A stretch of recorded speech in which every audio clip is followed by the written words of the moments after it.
हाय everyone. Kota star batch question series में determinant chapter का आज एक प्रॉब्लम सॉल्व करते हैं। क्वेश्चन देखिए क्या दिया हुआ है। ए बी सी किसी एक्यूट एंगल ट्रायंगल का एंगल्स है, तो मिनिमम वैल्यू किस चीज़ का निकालना है, ये डिटर्मिनेंट का। देखिए डिटर्मिनेंट में tan ए अपीयर हो रहा है, tan बी और tan सी हो रहा है, तो बार बार लिखने से अच्छा है इसको कुछ वेरिएबल नाम दे देते हैं x, tan बी का नाम रख देते हैं y और tan सी का नाम कोई z रख देते हैं। तो देखिए डिटर्मिनेंट क्या बनेगा, tan बी प्लस tan सी है, मतलब y प्लस जेड का स्क्वायर बन गया। ऐसे ही tan स्क्वायर बी क्या बन जाएगा, y स्क्वायर, और tan square C Z square. फिर tan स्क्वायर ए क्या हो जाएगा, x square, tan C plus tan A X plus Z का स्क्वायर, और tan स्क्वायर सी जेड का स्क्वायर बन जाएगा। फिर देखिए tan स्क्वायर ए है, tan ए क्या है, x है, तो x का स्क्वायर, tan बी y है तो y का स्क्वायर, tan ए प्लस tan बी है मतलब x प्लस y का स्क्वायर। ये डिटर्मिनेंट बन गया। अब हमको क्या करना होगा, रो या कॉलम ऑपरेशन लगाना होगा, तभी तो डिटर्मिनेंट सॉर्ट होगा। अब देखिए क्या ऑपरेशन लगाया जाए, तो कॉलम 2 को देखिए, कॉलम 2 में अगर कॉलम 1 घटा देंगे तो जेड स्क्वायर से जेड स्क्वायर कट जाएगा, तो C2 माइनस C1 करते हैं, देखते हैं क्या आता है। y पहला कॉलम तो वैसे ही रह जाएगा, तो इसको वैसे ही लिख दिए ज्यों का त्यों। C2 को क्या करना है, C2 माइनस C1, यानी एक्स स्क्वायर माइनस क्या करना है, y प्लस जेड का स्क्वायर। ऐसे ही एक्स प्लस जेड के स्क्वायर माइनस क्या करना है, y का स्क्वायर, और Z square minus Z square. अब देखिए अगर 3 ऑर्डर का डिटर्मिनेंट है तो 2 ऑपरेशन लगा सकते हैं एक साथ, एक ऑपरेशन और लगाते हैं। ऐसा करते हैं कि C3 माइनस C1 कर देते हैं। ऐसा करने से क्या फ़ायदा होगा, कोई ना कोई टर्म अपना कटना चाहिए। देखिए Y square minus Y square cut जाएगा, तो हो जाएगा X square minus Y plus Z का square, Y square minus Y square, और एक्स प्लस वाई का स्क्वायर माइनस जेड स्क्वायर। देखिए ये कट गया, जीरो हो गया, ये कट गया, जीरो हो गया, बचा क्या, ये तो वैसे ही लिख देंगे C1। ए स्क्वायर माइनस बी स्क्वायर है, क्या हो जाएगा, A minus B into A plus B. वैसे ये है ए स्क्वायर माइनस बी स्क्वायर, क्या हो जाएगा, ए प्लस बी इंटू ए माइनस बी हो जाएगा। ये तो जीरो है, इधर ये भी जीरो है। फिर A square minus B square क्या हो जाएगा, A minus B into A plus B, और यहाँ से क्या हो जाएगा, X minus Y minus Z into x plus Y plus Z. ये डिटर्मिनेंट अपना बन गया। अब देखिए इस वाले डिटर्मिनेंट में कॉलम 2 और कॉलम 3 को ध्यान से देखिए, क्या ये टर्म और ये टर्म बाहर आ सकता है, तो इसको बाहर ले लेते हैं। क्या बच जाएगा, ये वाला कॉलम तो वैसे ही रह जाएगा, हो जाएगा y प्लस जेड का square, Y square Z square. इस वाले में क्या बच गया, x minus Y minus Z, और क्या बच गया, x plus Z minus Y. इस वाले कॉलम में देखिए ये और ये बाहर आ जाएगा, तो बचेगा क्या, x minus Y minus z zero, और x plus y minus z. ये चीज हो गया। अब देखिए अब फिर क्या ऑपरेशन लगाया जा सकता है, यहाँ पर y प्लस जेड का स्क्वायर है और वाई स्क्वायर जेड स्क्वायर है। अगर R1 से R1 minus R2 minus R3 करें तो क्या होगा, देखिए y प्लस जेड के स्क्वायर में क्या घटाना है, वाई स्क्वायर जेड स्क्वायर। ऐसा करने से सिर्फ यहाँ 2yz आएगा, छोटा टर्म आएगा, इस कारण ये वाला ऑपरेशन हम किए हैं।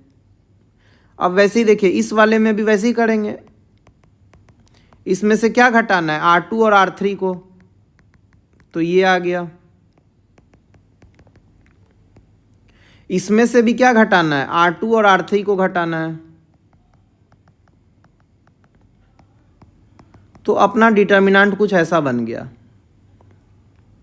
अब देखिए ध्यान से, y प्लस जेड का स्क्वायर होता है Y square Z square 2yz, तो ये दोनों कट जाएगा, क्या बच जाएगा, 2yz, और बाहर क्या बैठा हुआ है, x plus Y plus Z का स्क्वायर। अब देखिए 2yz हो गया, फिर इसके बाद क्या आएगा, वाई स्क्वायर आएगा, जेड स्क्वायर आएगा। यहाँ देखिए x से x कट गया, माइनस वाई से माइनस वाई कट गया, माइनस जेड और माइनस जेड मिलके क्या हो गया, -2z हो गया। फिर देखिए x से x कट गया, माइनस जेड से माइनस जेड कट गया, माइनस वाई और माइनस वाई मिलके -2y हो गया। तो अपना डिटर्मिनांट अब थोड़ा छोटा भी बन गया और टर्म्स जीरो भी आने लग गए, मतलब हम लोग आंसर की तरफ धीरे धीरे मूव कर रहे हैं। अब देखिए अब क्या करें, अब यहाँ पर कुछ जीरो बनाने का कोशिश करते हैं। तो देखिए C3 को अगर हम C3 प्लस -2y प्लस क्या करें, C1/z करें तो क्या बन जाएगा, देखिए ये तो 2yz हो गया, वाई स्क्वायर हो गया, जेड स्क्वायर हो गया, और C2 को भी अभी नहीं कुछ छे रहे हैं। C3 को क्या किए, C3 प्लस C1/z मतलब -2y प्लस C1/z क्या हो जाएगा, 2yz/z। ऐसे ये क्या हो जाएगा, 0 plus y square by z. ये क्या हो जाएगा, x plus y minus z plus C1/z क्या होगा, जेड स्क्वायर बाई जेड। तो ये फाइनली डिटर्मिनेंट क्या आ गया, 2yz Y square Z square -2z x plus Z minus Y 0, Z से जेड कट गया, 2y माइनस 2y क्या बन गया, 0 बन गया।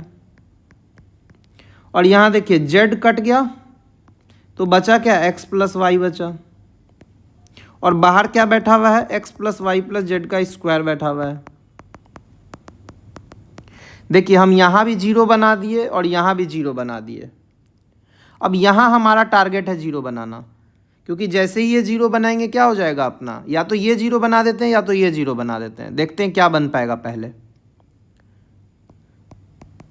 C1 को ही चलिए चूज करते हैं। तो C1 में क्या ऐड करना होगा, इसमें y मल्टीप्लाई करना होगा, तभी तो -2yz आएगा और ये 2yz मिलके 0 होगा।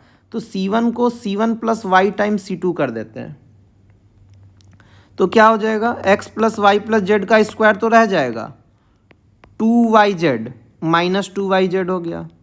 ऐसे ही ये क्या होगा, y square plus y into x plus Z minus y होगा। फिर क्या होगा, z square plus 0 into y होगा, और ये दोनों कॉलम तो सेम रह जाएगा, C2 और C3। अब देखिए फाइनली क्या हो गया,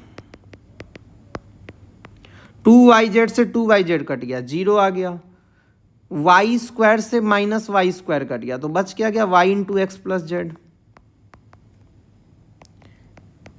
और ये दोनों कॉलम तो वैसे ही रह गया।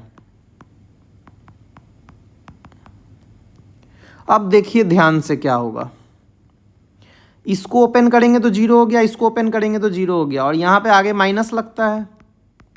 तो फाइनली हम ओपन कर रहे हैं अपना डिटर्मिनेंट। तो देखिए क्या आएगा, -2z आएगा इंटू वाई, ये दोनों का मल्टीप्लीकेशन होगा, माइनस ये दोनों का मल्टीप्लीकेशन, तो क्या आएगा, y into x plus z into x plus y minus Y square by z into z square आएगा। तो देखिए माइनस और माइनस मिलके प्लस बन गया, तो 2z into x plus Y plus Z का स्क्वायर हो गया।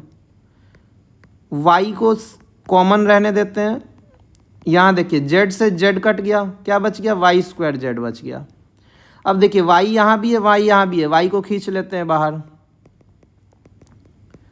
तो क्या बच गया, x plus y into x plus Z minus बच गया Y Z.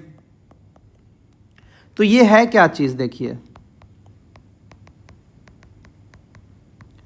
X plus y into x plus z क्या बचेगा, x square x z x y y z minus y z, y z से वाई जेड कैंसिल हो गया, और यहाँ देखिए तीनों में एक्स है तो एक्स कॉमन ले लेते हैं बाहर, तो x plus Y plus Z का स्क्वायर बच गया, एक्स कॉमन लेंगे तो एक्स बच गया, फिर यहाँ जेड बच गया, और फिर इस टर्म में वाई बच गया। तो फाइनली आ क्या गया, 2xyz into x plus Y plus Z का क्यूब। ये अपना डिटर्मिनेंट आ गया। अब देखिए क्या हम लोग किए थे स्टार्टिंग में, tan a को x लिए थे, tan b को y लिए थे, और tan z को c लिए थे, और एक्यूट एंगल ट्रेंगल है। एक्यूट एंगल ट्रेंगल का क्या प्रॉपर्टी होता है कि जो सारे एंगल होते हैं 90 से छोटे होते हैं। अगर फर्स्ट क्वाड्रेंट में सारे एंगल लाई कर रहे हैं तो सारे का tan क्या होगा, tan A, tan B और tan C पॉजिटिव होगा। सही है ये बात। और देखिए हम क्या जानते हैं, A plus B plus C क्या होता है, 180 होता है। तो A प्लस B को क्या लिख सकते हैं, किसी ट्रायंगल में सम ऑफ एंगल ऑफ ट्रायंगल क्या होता है, 180। तो A प्लस B को क्या लिख सकते हैं, 180 माइनस C। ऐसा क्यों कर रहे हैं, क्योंकि हम tan A, tan B और tan C में रिलेशन चाह रहे हैं। देखिए यहाँ पर अभी क्या आया हुआ है अपना, अभी अपना आया हुआ है 2 into tan A, tan B, tan C into क्या आया हुआ है, tan A plus tan B plus tan C का क्यूब आया हुआ है। तो हम क्या कर रहे हैं, कंडीशनल आइडेंटिटी का यूज करके इसको इसके टर्म में लिखने का कोशिश कर रहे हैं। तो देखिए A प्लस बी क्या हो गया, 180 माइनस C, दोनों तरफ tan ले लीजिए तो क्या हो जाएगा, tan 180 माइनस C आ जाएगा। ये क्या होता है, माइनस tan C होता है। और tan A प्लस बी क्या होता था, tan A plus tan B upon 1 minus tan A tan B। ये किसके बराबर आ गया, माइनस tan C के। इसको अब इधर भेज देंगे तो क्या हो जाएगा, tan A plus tan B बराबर minus tan C plus tan A tan B tan C बन जाएगा। तो फाइनली आ क्या गया, tan A plus tan B plus tan C बराबर आ क्या गया, tan A tan B tan C आ गया। यानी x plus Y plus z क्या आ गया, एक्स वाई जेड आ गया। तो इस चीज़ को हम लोग यूज कर लेते हैं, यहाँ पे लिख लेते हैं यहाँ पे कि एक्स वाई जेड को क्या लिख देते हैं, x plus Y plus z लिख देते हैं। तो पावर क्या बन गया अपना, 4 बन गया। ये आ गया डिटर्मिनेंट। अब देखिए AMGM हम पढ़ रखे हैं, AMGM लगाते हैं, x y और z सारा पॉजिटिव था, tan A tan B और tan C क्योंकि एक्यूट एंगल ट्रायंगल था तो पॉजिटिव क्वांटिटी में AMGM लग सकता है। तो देखिए x plus Y plus z plus by 3 क्या हो जाएगा, एक्स वाई जेड की पावर 1/3 हो जाएगा। और हम अभी पढ़े हैं कि x plus Y plus z क्या है, एक्स वाई जेड के बराबर है कंडीशनल आइडेंटिटी से। तो क्या हो जाएगा, x y z by 3 is greater than और equal to x y z की पावर 1/3। दोनों साइड क्या करते हैं, क्यूब कर देते हैं। तो देखिए क्या आएगा, एक्स वाई जेड का क्यूब आ गया बाई 27 ग्रेटर देन और equal to x y z आ गया। तो एक्स वाई जेड अगर कॉमन लेंगे तो क्या हो जाएगा, एक्स वाई जेड का square by 27 minus 1 greater than और इक्वल टू 0। तो एक्स वाई जेड का स्क्वायर क्या आ गया, 27 से बड़ा आ गया। तो एक्स वाई जेड क्या बड़ा आएगा, 3√3 से हमेशा बड़ा आएगा। तो इस डिटर्मिनेंट में x plus Y plus z को क्या लिख सकते हैं, फिर से एक्स वाई जेड लिख सकते हैं यहाँ से।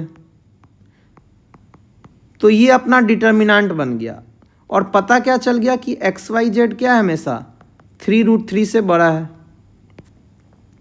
तो देखिए अब क्वेश्चन पे डायरेक्ट चलते हैं। क्वेश्चन क्या कह रहा था, मिनिमम वैल्यू बताना था किस चीज़ का, 1/3 की पावर 5 इंटू इस डिटर्मिनेंट का वैल्यू क्या निकाले हैं, 2 इंटू एक्स वाई जेड की पावर 4।